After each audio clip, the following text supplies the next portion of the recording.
ഒത്തിരി ഒത്തിരി സ്വപ്നങ്ങൾ സീരിയലിന്റെ ഏറ്റവും പുതിയ പ്രൊമോ റിവ്യൂയിലേക്ക് എല്ലാ കൂട്ടുകാർക്കും സ്വാഗതം. അങ്ങനെ വിവേകിനോട് വർഷ തന്റെ മനസ്സ് തുറന്ന് സംസാരിക്കുന്നുണ്ട്. ഏത് വൻമല ഇടിഞ്ഞു വീണാലും നിന്നെ കൂട്ടിക്കൊണ്ടുപോകാൻ ഞാൻ വരും എന്ന് ശ്രീനാഥ് പറഞ്ഞ വാക്കുകൾ ഇപ്പോഴും വർഷയുടെ കാതുകളിൽ മുഴങ്ങുന്നുണ്ട്. മാത്രമല്ല, ഇനി എന്നെങ്കിലും ഒരിക്കൽ ശ്രീനാഥ് തിരികെ വരുമെന്ന് ഒരു പ്രതീക്ഷ വർഷയ്ക്കുണ്ട് താനും. ആ പ്രതീക്ഷയുടെ അങ്ങനെ ജീവിക്കാനാണ് വർഷയ്ക്കിഷ്ടം. ആ സമയത്ത് വിവേകുമായിട്ടുള്ള പ്രണയമോ വിവാഹമോ വർഷ ആഗ്രഹിക്കുന്നില്ല. എന്നാൽ വിവേകിനെ എന്നും നല്ലൊരു ഫ്രണ്ടായി കൂടെ കൂട്ടാൻ വർഷ ആഗ്രഹിക്കുന്നുണ്ട്. തൻ്റെ മനസ്സിലുള്ള എല്ലാ രഹസ്യങ്ങളും വിവേക് അറിഞ്ഞു കഴിഞ്ഞാൽ വിവേകുമായുള്ള ഫ്രണ്ട്ഷിപ്പ് ഇല്ലാതാകുമെന്ന് കരുതി വർഷ തൻ്റെ മനസ്സിലുള്ള കാര്യങ്ങളൊന്നും ഇതുവരെ തുറന്നു പറഞ്ഞില്ല. എന്നാൽ വിവേക് എന്താണ് എന്നിൽ നിന്ന് ഒഴിഞ്ഞു മാറുന്ന കാര്യം പറയാതെ വിടില്ലെന്ന് തട്ടേ പറയുന്ന കാരണം വർഷ എല്ലാ കാര്യങ്ങളും തുറന്നു പറയുന്നുണ്ട്.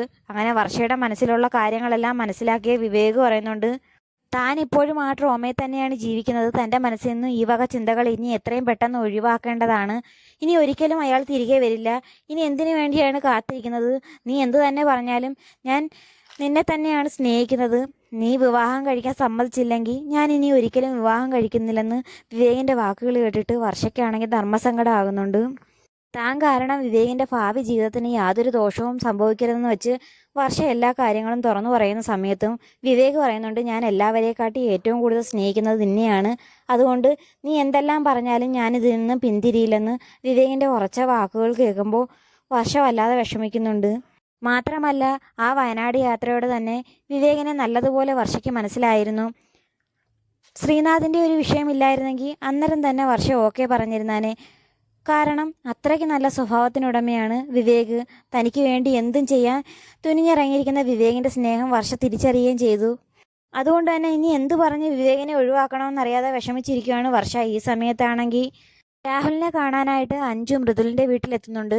ഈ വിവരം എങ്ങനെയോ അറിഞ്ഞ ഹരിതയാണെങ്കിൽ അഞ്ജുവിനെ എന്തെങ്കിലും ചെയ്തെങ്കിൽ മാത്രമേ രാഹുലിൻ്റെ അഹങ്കാരം നിലയ്ക്കൂ. അതുമാത്രമല്ല, രാഹുലിനെ തനിക്ക് കിട്ടുമെന്ന് വിചാരിച്ച് അഞ്ജുവിനെ അപായപ്പെടുത്താനായി മൃദുലിൻ്റെ വീട്ടിലെത്തുന്നുണ്ട്.